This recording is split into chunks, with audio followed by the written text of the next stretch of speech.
What's up, everyone? Welcome to Shot Callers eSports. I'm Matt, that's Mathos, and it seems like the gears are finally starting to go on the Overwatch League. It's been what seems like forever since we've gotten an update on what's going on, but finally, they've got their 12 teams in place for this Overwatch League, but everything's still a bit convoluted. They've got the Contenders League, the Proper League, there's teams all over the world. So could you simplify exactly what's going on for the Overwatch League? Absolutely. So the grand ambition of this league is for Blizzard to create an NFL-style Overwatch eSports league. Teams represent each city around the world, from Seoul all the way over to London, all the way into LA, down into Houston. They get their own teams, they pay their own teams, they recruit them from a combine that they'll be having in December if they do not have a team, and then they play weekly for an entire season starting in January up until playoff season, then they crown a ground champion.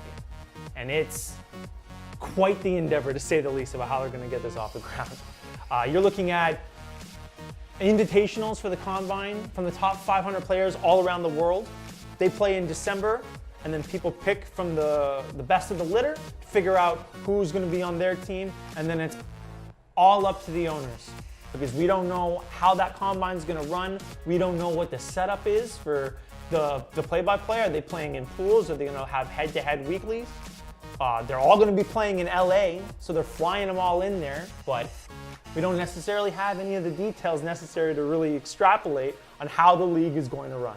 Yeah, I mean, there's a lot of details definitely still to come out. It's a gargantuan task to be sure, and I mean, in terms of esports, we haven't seen a league that really incorporates everything internationally on a weekly basis. In League of Legends, you have international tournaments like twice a year. In Dota, it's the international. But for Overwatch, if they're trying to go weekly with teams all over the world, how are they going to get all these teams together to have this weekly event? Well, the ideal dream currently is they fly them in and they leave them all in LA and then they play on the weekly basis. But the hope for an eventual creation of this situation is home and away games, flying people to Shanghai, flying people to Seoul or London to play there and have their deal.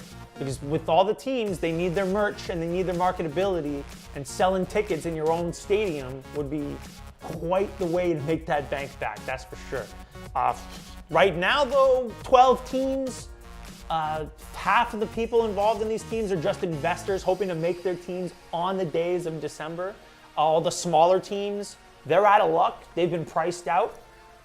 Will that change in the next couple of years? Who knows? But as of right now, your 12 teams are all the people that you're going to see, and then superstar wonders that are playing in the competitive online brackets of Overwatch.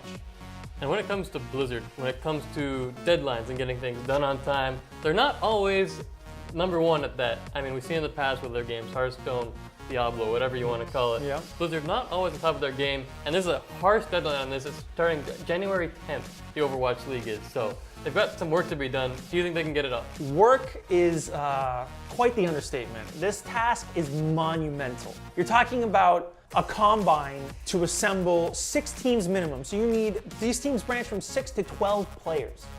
At most, you're looking at like 72 different people who are the creme de la creme that now need to start playing efficiently as a team. You have investors that have put tens of millions of dollars in here, expecting 50-50 sharing of profits to get them through the day. You also have Blizzard's track record with giving you any kind of feedback, positive or negative, in a timely fashion.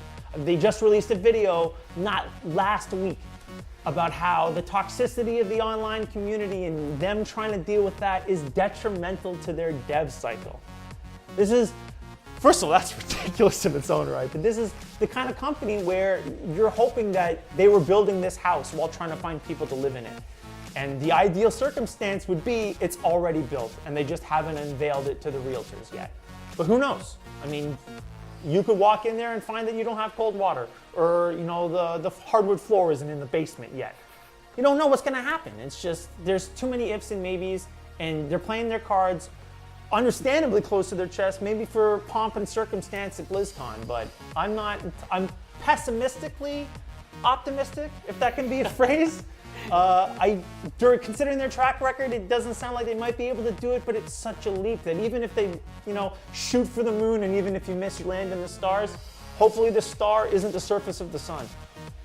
Yeah, Blizzard, we want our hardwood floors, so make sure you have those in time by January 10th. Overwatch League, that's the date. Hopefully Blizzard can get it done, because a lot of people are excited for this. Either way, that's Mathos, I'm Matt, and we'll catch you next time on Shot Callers eSports.